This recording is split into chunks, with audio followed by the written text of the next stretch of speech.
Hello, ladies and gentlemen. I'm your host for this evening, Joshua Mason, and today I have no idea what I'm going to be talking about.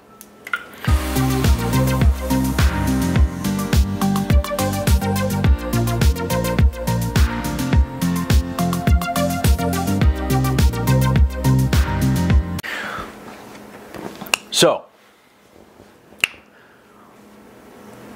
welcome back to another edition. I haven't been around in a while. I think I went like 3 weeks without posting a video. I've been diving deep into the secrets of the universe and into the secrets of my universe. So, just wanted to say hello to everyone. I think I have a video that I posted since this video, but this is really my welcome back video, my sort of hey, I'm back vlog style rant. So, you know, I've been really diving into some new territory, back injury, structural stuff, skeletal stuff, posturing techniques, all kinds of different, you know, things here, foam rolling and exercise band training and trigger point, and that's for the neck, that's for the lower back, that's another thing for the neck. You know, pretty much everything that you'll see in my apartment has to do with my back. That's actually an ozone machine, and I'm going to be doing ozone therapy, rectal insufflations, and I'll have plenty of videos about that, but right now I'm in school training. So anyhow,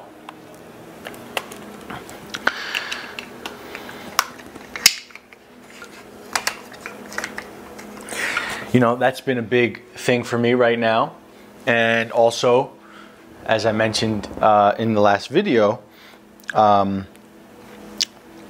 the way, there's a lot of times that I say like last video, or I refer to something and it may not actually be the right timing, you know, like I may post another video before this video, so, you know, just deal with that. Sorry.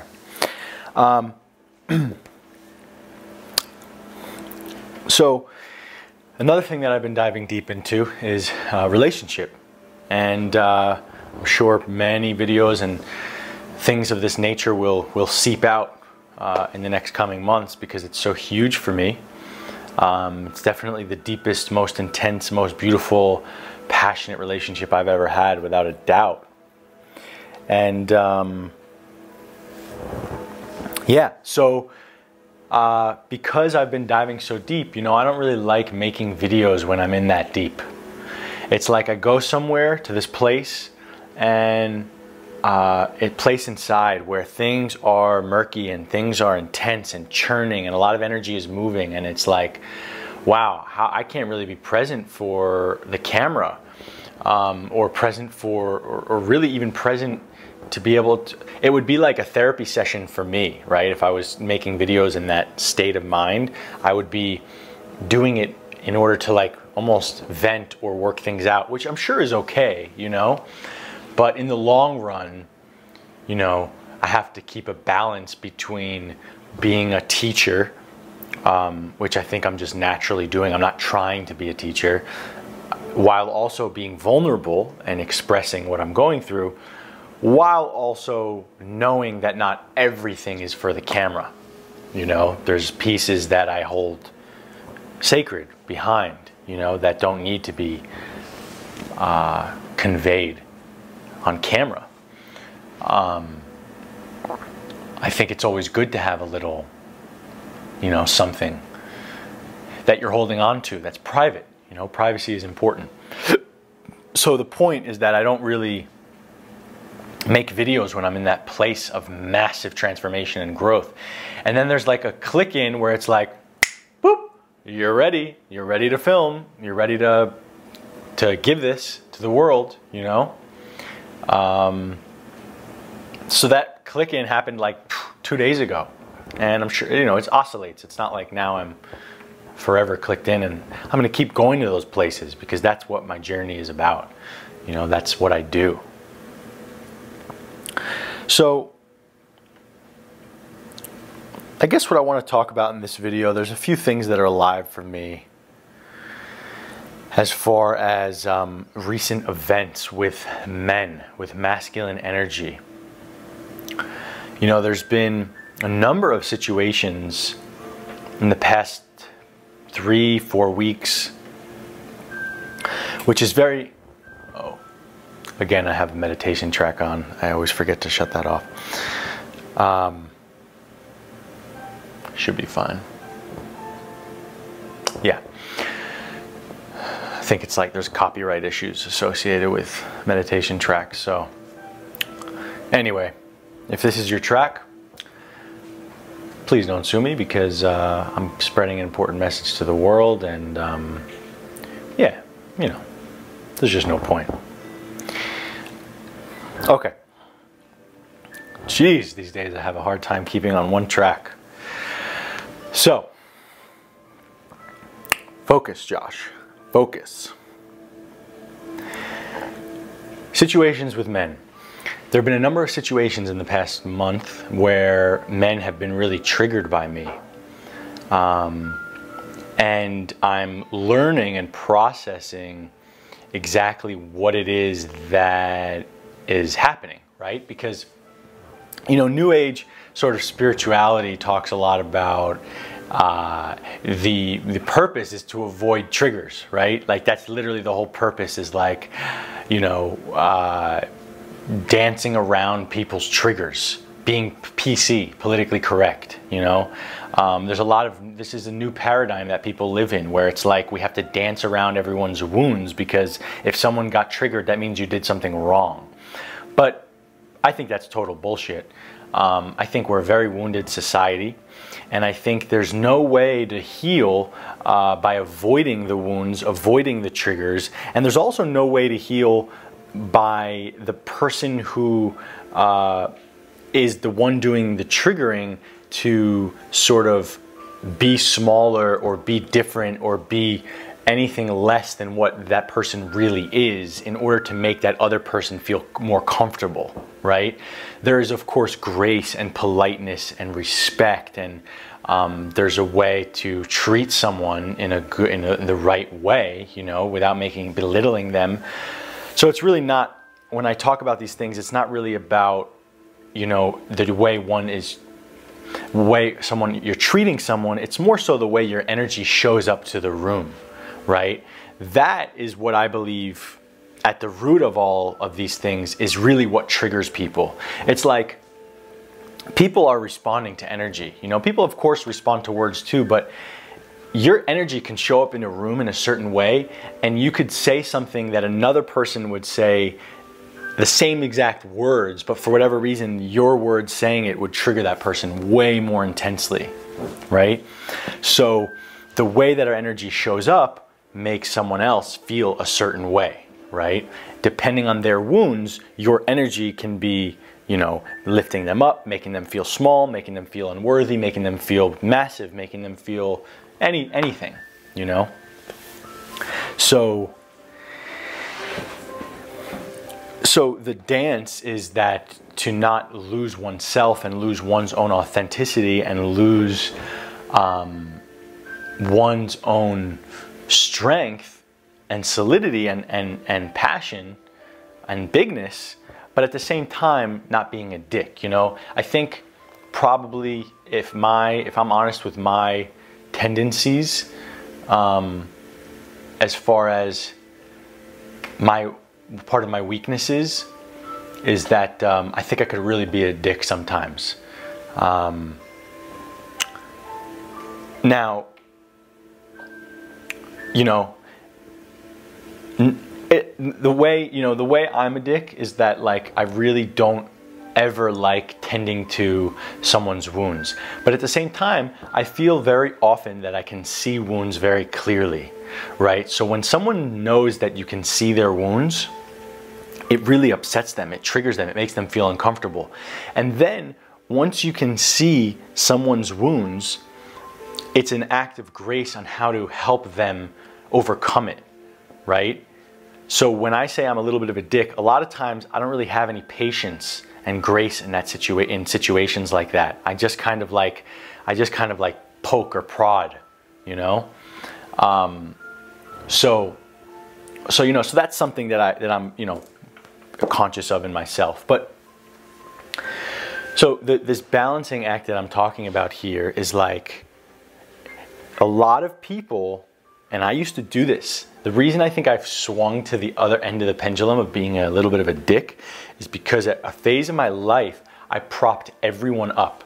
And what that means is I would see someone's bullshit, I would see their wounds, I would see something in front of my face, and then I would see it, and I would go out of my way to let them feel comfortable. Right? It was like I couldn't stand, like I would tremble if someone felt uncomfortable in my presence. Their discomfort was my discomfort. It was one and the same. In fact, I would rather chose my discomfort over theirs, because for whatever reason, someone else's discomfort crippled me more than my own. So I would see that in someone, and I would do everything I can to prop it up, tend to it, let them know that it was okay, that it didn't need to be worked through, that they were strong, they were powerful, and that I didn't see it. It was like I was looking at something and I'm like, I don't know. I don't know what I'm looking at. I can't see that. What are you talking about? It's like that's what I would do energetically in my interactions. And you know, it's not like I have some sort of supervision, but I got to tell you, you know, when you go through the shit and depression and panic and you go through serious anguish, you're left with vision. It's like what you do in order to survive that level of pain automatically brings you to a place of depth, a seat of depth in your being, where you're looking at someone from, it's like imagine someone is up here like a dog chasing their tail in this certain thing, and you're just like sitting there watching the dog chase its tail. The dog doesn't know that it's chasing his tail, that it's that it's not being productive. The dog thinks it's being productive. But because of what you were forced into through pain, you have a seat that you sit in something deeper than that game. That game you've realized is worthless and not productive, and you said, wow, I'm really not going to chase my own tail again. Let's go down here, and now maybe I'm chasing my knee or something. Now I'm chasing something different. You know, we're always in a cage and we don't know it. You know, we're always in some sort of cage, breaking free from the cage and then coming to a new level of depth, creating a new cage. Even though you may think you're free, even though we think we're free sometimes, we're always in a cage. And if you may not even know you're in a cage, you know, but real, true spiritual freedom, you know, send me an email if you've achieved it, please. We'll film a video with you. Gladly. Because that, my friends, may take a lifetime or more. So, basically,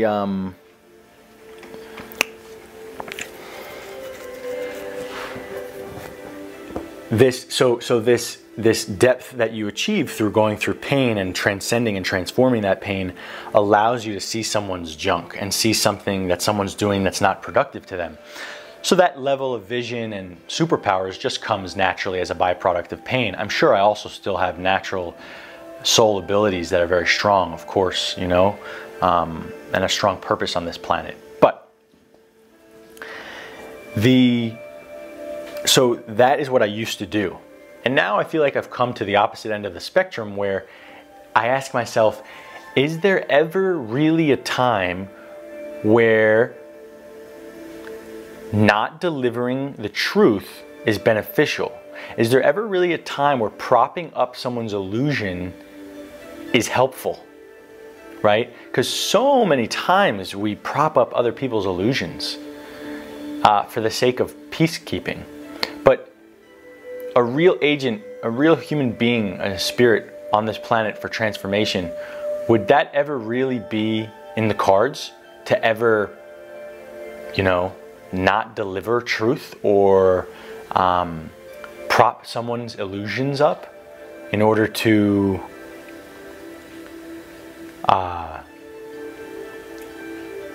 keep the peace, right? I ask myself this question. I'm not answering it, I'm asking it. Maybe there's some sort of balance. Maybe there's some sort of way of really being a grand master in delivering truths with grace, you know, never propping up an illusion, but at the same time, never crushing anyone. So maybe this is, you know, there's different martial arts, and I came from jiu-jitsu background, so maybe my type of martial art is just like in your face, like I'm gonna choke you or out, motherfucker. But maybe there's martial arts, and translating that martial art into the spirit world, a type of Tai Chi or Qigong that I could learn to be more graceful in that approach, right? What I'm gathering in my life at this phase and from these situations is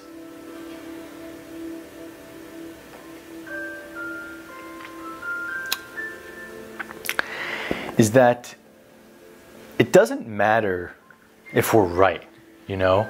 It doesn't matter if we think we're right or if our vision, our intuition about the situation is correct. There's something bigger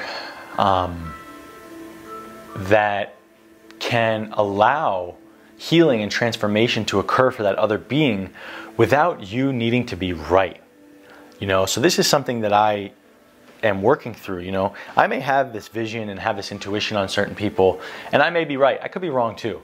But when I feel really right, there's something in me that's like, okay, because I'm right, now I have all of this permission to do all of these certain things, X, Y, and Z, behave in this certain way. But really, a true maestro, I think, is going to know how to, you know, flow in a way where being right is just so out of the cards. It's just so not necessary, right? So, you know, there's a balance. This is all a balance, and I'm learning it about holding one's highest self, right? Because I learned a lot through my journey, through my mentors. They've never put up with any of my bullshit stories. One thing that I really value in my mentors and my teachers is that whenever I was stuck in a story, or whenever I was a victim, or whenever I was coming to them with something less than real, they simply just didn't respond to it. Sometimes they wouldn't even answer me. Sometimes it was like there was zero energy. In fact, there was just a mirror coming back at me like, wow, this is such bullshit, whatever I'm talking about right now. So there's really valuable to have people in your life who are like that, who are shining a mirror and holding something for you, saying, be bigger, be bigger, be bigger, be more authentic, be more true, be more, you know, be more real, be more you, be bigger. You know, be bigger. That's like the main theme. If someone can hold that be bigger thing, mirror right in front of your face all the time, while still having heart and still being a friend and still whatever, then that, first of all, that's triggering as a motherfucker. But second of all, that is literally the perfect type of thing in one's life to be able to crack out of a cage, to crack out of a pattern. Because if we're being coddled to, or if we're being enabled, or if we're being propped up, or if we're just simply, if enabled is the word, then we don't get, we're kind of stuck, you know? We don't get that reflection and that constant edge as far as growing into something bigger. So on one hand, you know, and this video is a lot of me working through all of this and conceptualizing it. But on one hand, there's grace, and there's being in your heart, and there's healing, and there's softness, right?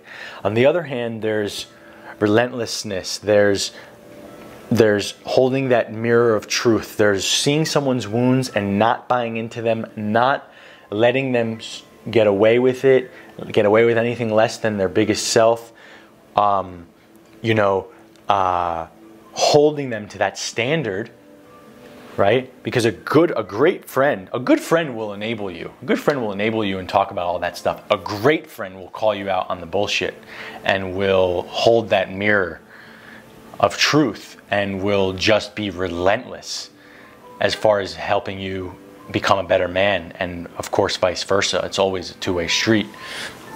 So So all of these subjects come into play when it comes to being a masculine energy, being in the masculine energy, and being a helper on this planet and an agent for transformation. It's holding that truth, not letting someone squirm out of it, you know, highlighting it, illustrating it in a graceful way, with presence, with love, with heart. At the same time, not giving up on one's own ideals and own values and own truths. At the same time, not having to be right. At the same time, knowing that the ultimate destination is growth and transformation, right? For me at least. While at the same time, knowing that some people you just don't talk to, and some people you just don't connect to, and some people aren't ready for your gifts, and some people don't want your gifts, and to some people your gift isn't a gift. It's a poison, or it's lukewarm to them. So, that's all I got for today.